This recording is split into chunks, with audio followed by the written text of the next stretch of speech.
C'est très intéressant pour une association, une organisation qui fait du caritatif, parce que c'est plus de 10 millions de personnes, comme je le disais, c'est à peu près 12-13 millions de personnes au sein de la communauté. Le seul vecteur qui permet aujourd'hui de rallier une communauté aussi grande et aussi importante.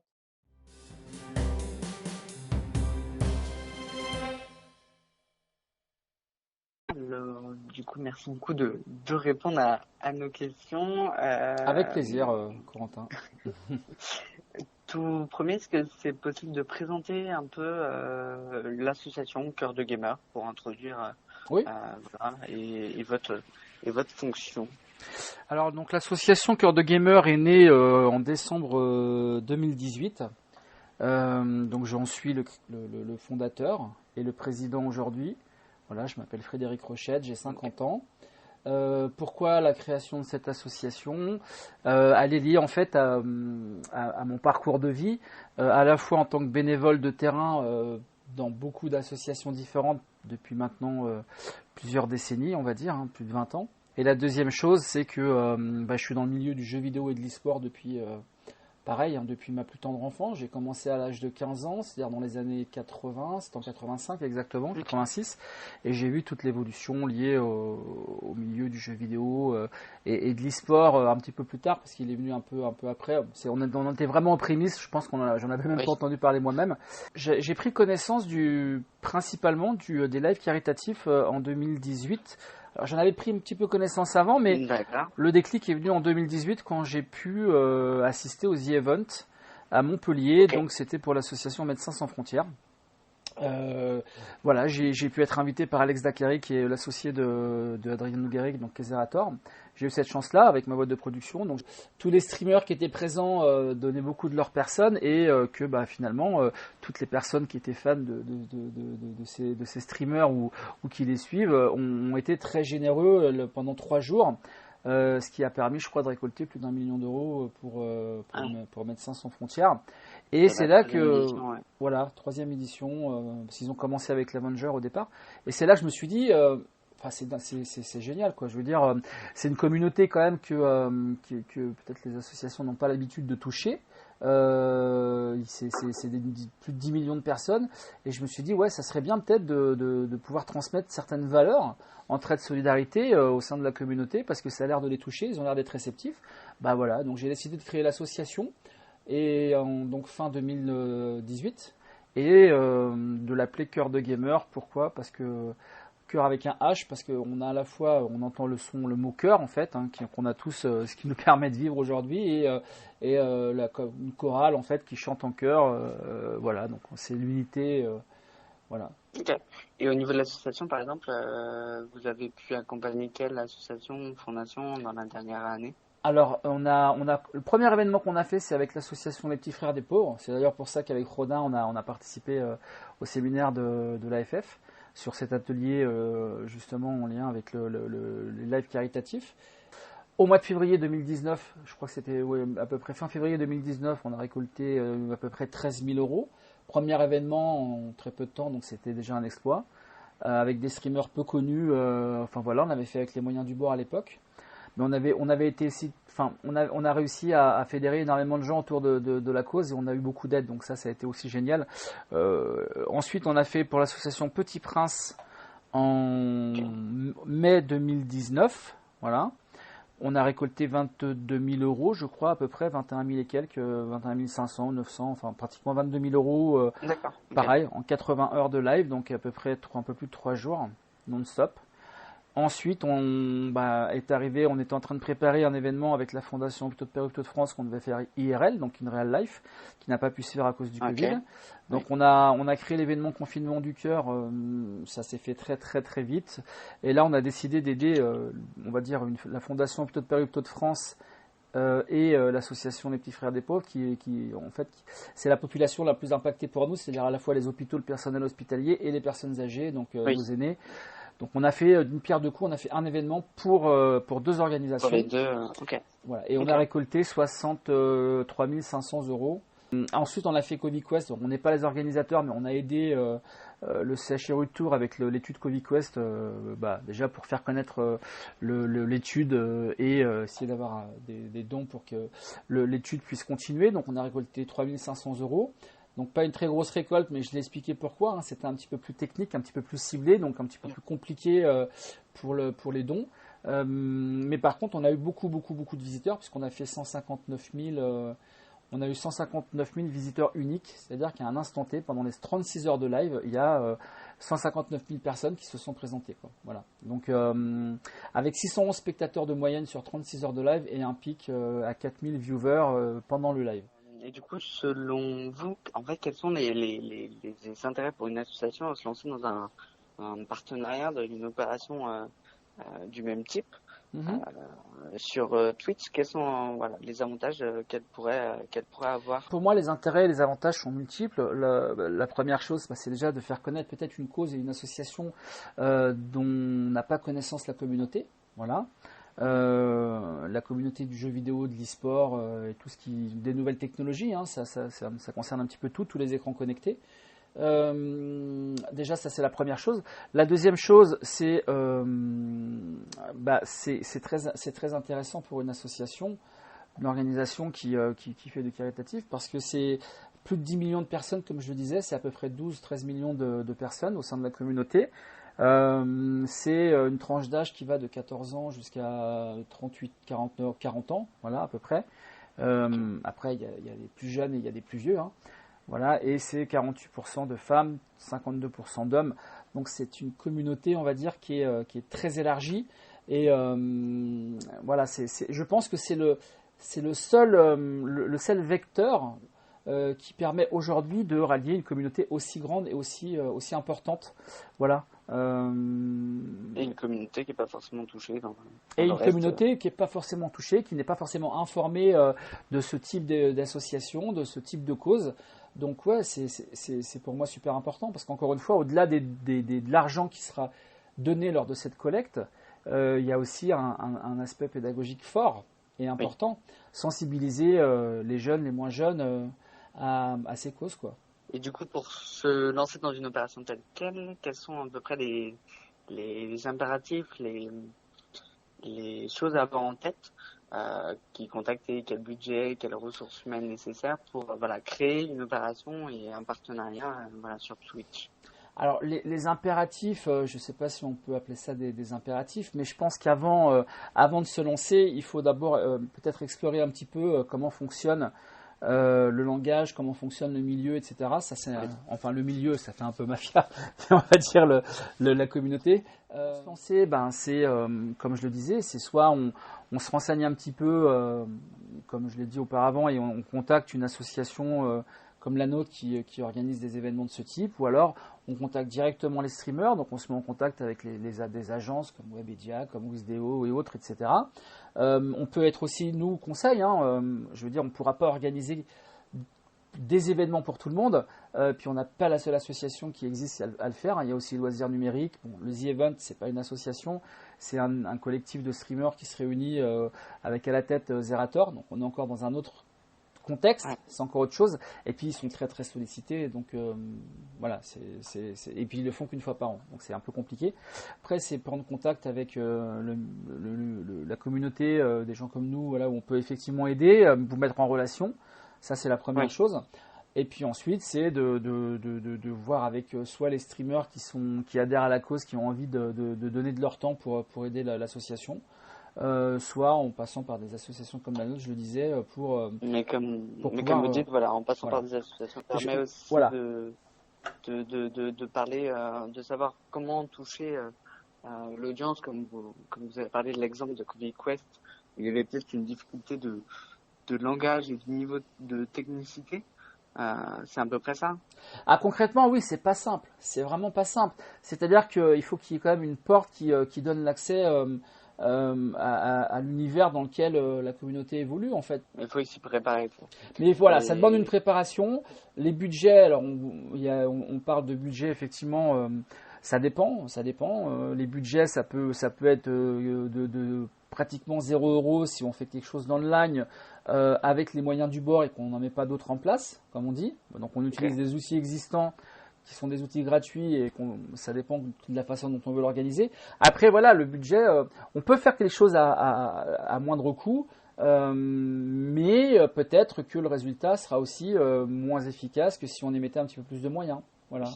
Oui, C'est un petit peu comme tout. Donc ça peut être des moyens de communication, des moyens humains aussi, parce que les ressources humaines, c'est une elles restent. réflexion à avoir. C'est une réflexion Oui, à avoir. c'est une réflexion à avoir, mais les ressources humaines restent quand même aussi importantes. Hein. Ça demande quand même. Moi, je pense qu'une personne minimum, voire 2 personnes vraiment dédiées à ça dans les associations, c'est un minimum à avoir, je pense, en termes de ressources humaines. Après, tout dépend comment vous faites. Si vous passez par un intermédiaire pour organiser l'événement, ça sera plus simple pour vous. Par contre, si c'est vous qui voulez l'organiser, et là, il va falloir des ressources humaines assez importantes, puisque à moins qu'il y ait un streamer qui décide de vous aider complètement et d'organiser l'événement et qui prend les choses à sa charge. Vous voyez, ça dépend. Oui, c'est sûr. Et du coup, par rapport à ça, est-ce que pour vous, une opération, un événement de fundraising, de collecte de fonds réalisé sur Twitch, à quoi ça ressemblerait l'événement parfait? Enfin, alors la perfection, j'y crois pas déjà. Hein, il y a toujours des ça n'existe pas, il y a toujours des failles. Mais c'est ce qui fait aussi la beauté peut-être d'un bel événement avec une belle collecte. Mais pour moi en tout cas, dans ce que j'ai vu, dans ce qu'on a fait nous avec l'association, c'est tout simplement de fédérer un maximum de streamers, trentaine minimum, qui se relaieraient, donc soit si on fait un événement online, donc qui se relaieraient toutes les 2 heures à peu près, donc pendant 2 heures ils font une animation vraiment axée sur la collecte de dons. Donc ça en général ils ont l'habitude, hein, c'est des professionnels, donc ils savent faire des animations. Voilà, donc on y apporte aussi tout un tas de choses. On essaie de faire un maximum de cadeaux grâce à nos partenaires. C'est-à-dire que on a là sur l'événement Confinement du Cœur, on a dû faire à peu près, je sais pas, des centaines de cadeaux différents, des clés de jeu, des claviers souris, des ordinateurs, des consoles. Donc voilà, il y a régulièrement des animations sur les lives, c'est-à-dire qu'on offre des cadeaux aux personnes qui sont présentes sous forme de concours. D'accord. Voilà. Ensuite, pendant 2 heures, donc le streamer va faire son show, va faire son animation autour d'un jeu, puis va créer donc une relation particulière entre les viewers qui se présentent sur le live et puis lui-même. Voilà, et puis il y a aussi un aspect très didactique et pédagogique important, donc il va expliquer pourquoi il est là, pourquoi c'est important que les gens fassent des dons, ou même s'ils peuvent pas, qu'ils en parlent autour d'eux, au moins. Voilà, le but c'est d'essayer de fédérer un maximum de monde autour d'une cause. Donc voilà, ça serait plusieurs streamers, plusieurs influenceurs, que ce soit des gens spécialisés sur Twitch ou sur YouTube, peu importe, qui vont nous apporter un petit peu leur patte créative pour animer et défendre la cause de l'association avec qui on sera en partenariat. Voilà, pendant minimum, je dirais que pour qu'un événement soit réussi, il faudrait que ça commence le vendredi et que ça se termine le dimanche. Donc on va être sur à peu près un peu plus de 50 heures de live. Ça, c'est aussi important parce qu'il faut le temps que tout se mette en place, il faut le temps que... Voilà, donc plus on va prendre de temps à faire de l'animation sur Twitch, et plus on va avoir de visites et plus on va avoir de dons, hein, c'est aussi mathématique. Donc il faut que ça soit au minimum à peu près 60 heures de live sur 3 jours. Et puis après, moi je dirais que les événements online c'est bien, mais rien de tel qu'un format un petit peu comme le fait le The Event, c'est-à-dire des potes qui se retrouvent, des potes youtubeurs, streamers qui se retrouvent dans un lieu défini. Voilà, on est tous concentrés pour la même chose, on est tous là pour la même chose. Il y a une énergie qui se crée, il y a une émulation qui se crée, il y a tout un tas de choses qui sont parfois inexplicables humainement, mais qui sont tellement belles que ça en fait un événement réussi et que les gens adhèrent et donnent, quoi. Voilà, c'est... C'est le côté émotionnel, quoi. Voilà, c'est ça. On joue sur la sensibilité, etc. Donc il y a les émotions qui s'y rajoutent. Et pour moi, pour moi, un événement réussi, ça passe d'abord par un événement IRL, donc in real life, si on peut le faire. Par contre, ce type d'événement, voilà, vous imposera d'avoir un budget qui variera qui peut aller de 5 000, 10 000, 15 000, 20 000 euros. Tout dépend de plein de choses, d'un tas de critères. Mais voilà, là, par contre, il faut prévoir un budget un budget en conséquence. Voilà. Encore une fois, qui est totalement au final rentable qui est totalement oui. Donc voilà. Puis après, en termes de collecte de fonds, oui, je pense que sur ce type d'événement, on peut récolter minimum 50 000 euros. Et puis on peut monter dans des sommes beaucoup plus importantes, 100 000, 200 000, 500 000. Ça dépend du casting, ça dépend de la période. Ça dépend de tellement de choses. Mais en tout cas, si on se donne déjà les moyens d'y parvenir, que ce soit des moyens financiers, humains et en termes de casting, je vois pas comment ça peut être un échec. Si tout est bien fait, même la communication, si tous les sujets, en tout cas qu'on maîtrise le son, on se donne vraiment toutes les chances que ce soit un événement réussi. Ouais. Il faut passer pour cela obligatoirement par des gamers très très connus ou pas forcément. Des influenceurs qui sont des middle qui peuvent autant, voire même peut-être plus, engager sa communauté. Oui, moi, pas forcément. Hein. Vous voyez, nous, on a commencé, en tout cas, si on fait un événement online. Si vous faites un événement physique, moi, je pense que là, il faut un beau casting. C'est-à-dire qu'il faut des têtes d'affiche déjà, puis il faut avoir des streamers derrière qui sont déjà partenaires Twitch, dont c'est le métier. Et voilà, parce que c'est un budget qui est quand même assez conséquent et que si vous n'avez pas les streamers, les influenceurs, les talents qui vont pouvoir ramener un maximum de monde pour que la collecte soit une réussite, ça sert à rien. Voilà. Par contre, sur un événement online, et ce qui va, à mon avis, on va dire que 80% ça va être des événements online et les 20% restants ça va être des événements physiques, je pense, on peut avoir une communauté avec des streamers peut-être un petit peu moins connus. Ça, c'est pas important. Avec au moins une tête d'affiche, comme on dit, qui sera un petit peu le meneur de toute la bande, qui sera là pour apporter ses conseils, qui sera là pour aider les plus jeunes d'entre eux qui n'ont pas forcément les connaissances, qui sont un petit peu aussi apeurés parce qu'ils n'ont pas l'habitude peut-être d'avoir autant de monde sur un live ou quoi que ce soit. Donc pour dynamiser le groupe aussi, quoi. Oui, pour dynamiser le groupe. Donc moi, je dirais même que peut-être que pour vous, association, qui voulez faire de la collecte de fonds sur ce type de support et qui voulait aussi peut-être vous faire connaître, ça sert peut-être pas à grand chose au départ, ça sert à rien peut-être de faire un premier événement en essayant de tout éclater comme on dit, plutôt essayer de faire un petit événement online, de faire ce qu'il faut sur les réseaux sociaux avec l'aide des streamers, de communiquer sur leurs réseaux sociaux, faire un petit événement comme ça avec une vingtaine de streamers par exemple sur un week-end, pour prendre déjà un petit peu connaissance avec le milieu, apprendre les termes. C'est pour ça d'ailleurs que c'est ce qu'on a fait avec l'association Les Petits Frères des Pauvres. La chance de l'association Les Petits Frères des Pauvres, c'est qu'on a fait un premier événement avec eux, un tout petit événement online comme ça leur a permis de prendre connaissance du milieu qu'ils ne connaissaient absolument pas à l'époque. Donc après, là, sur le deuxième événement, ils avaient beaucoup plus ils comprenaient mieux les choses, ils avaient plus de facilité à organiser avec nous les choses, certaines choses en tout cas, voilà, donc c'était beaucoup plus simple après pour eux. Donc, moi je dis que c'est pas une mauvaise chose pour les associations qui veulent un petit peu apprendre de la communauté du jeu vidéo, de se mettre en contact avec le milieu, les streamers, etc. Et puis de voir un petit peu comment les gens, le public adhère à la cause. De faire un petit événement comme ça pour commencer quoi. Voilà, pour démarrer, qui leur coûtera quasiment rien du tout, ça en tout cas en argent, mais peut-être plus humainement parlant. Mais voilà, donc ça serait aussi pas mal. C'est une bonne façon. Vous allez peut-être récolter 2, 3, 4, 5 000 euros, mais beaucoup d'associations ont fait comme ça. Des petites associations ont procédé de la sorte à l'époque. Ça leur a permis vraiment, voilà, de mettre un pied un petit peu dans l'univers et dans le live caritatif sur Twitch, YouTube et autres, quoi. Ça se comprend. Et ensuite, voilà, il y avait une autre question qu'on voulait vous poser. C'est est-ce que par rapport à du coup l'arrivée de toutes ces différentes associations, fondations sur ces réseaux Twitch, YouTube, etc.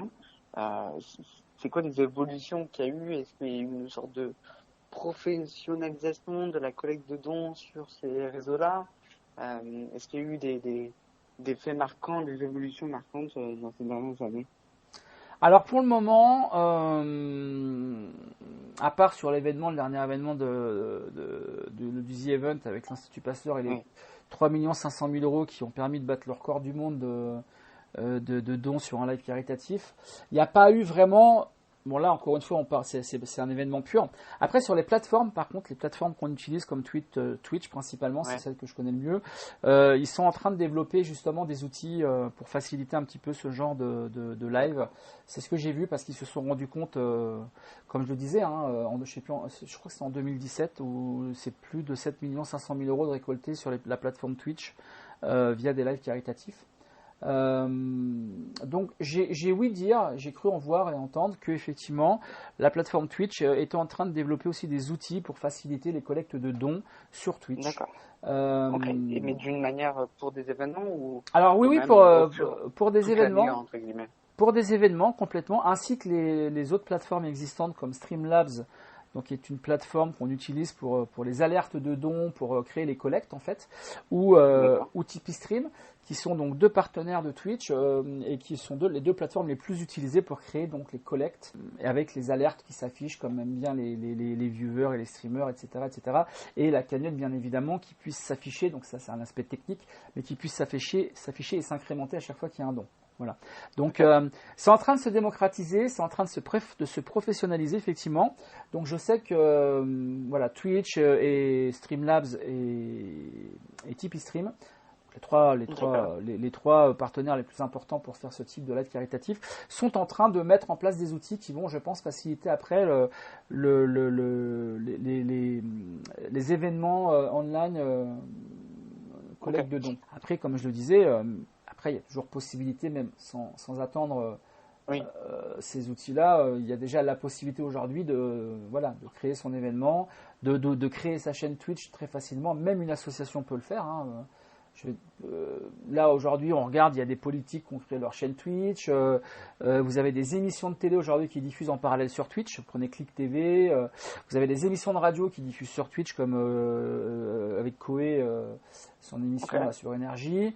Donc il y a tout le monde, une association. Il y a beaucoup d'associations qui sont actuellement qui ont un compte. Non, il y en a pas forcément beaucoup, ou alors elles l'ont créé uniquement pour venir chatter, comme on dit, sur le chat d'un live caritatif, puisque c'est important qu'elle soit présente aussi.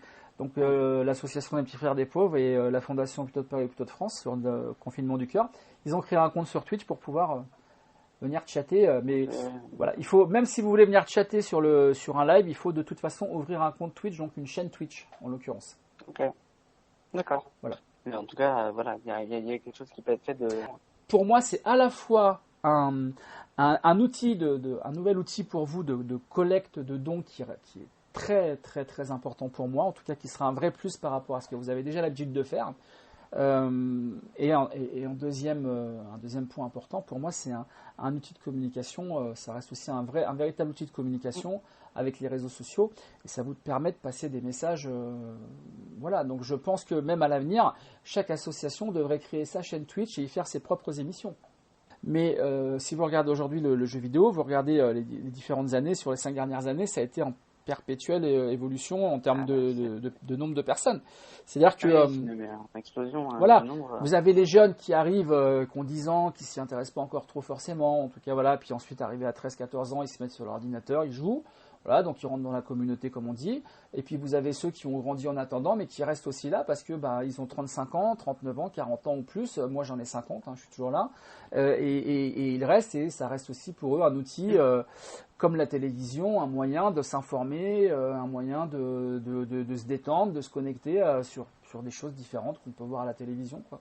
Donc moi, je pense que très sincèrement, et j'invite vraiment toutes les associations à s'y intéresser vraiment de plus près, et je les invite à anticiper, à faire déjà le pas, franchir le pas, c'est-à-dire créer un compte sur Twitch au nom de l'association, et puis ils prennent le temps de le développer derrière, ils réfléchissent sur un concept d'émission qui pourrait diffuser toutes les semaines, ou alors on peut tout faire avec Twitch. C'est un outil, c'est incroyable tout ce qu'on peut y faire, et ensuite c'est le bouche à oreille, la communauté arrivera au fur et à mesure du temps, c'est les réseaux sociaux qui permettent de communiquer sur le fait qu'on ait une chaîne Twitch et que c'est grâce à cette chaîne qu'on va communiquer avec vous.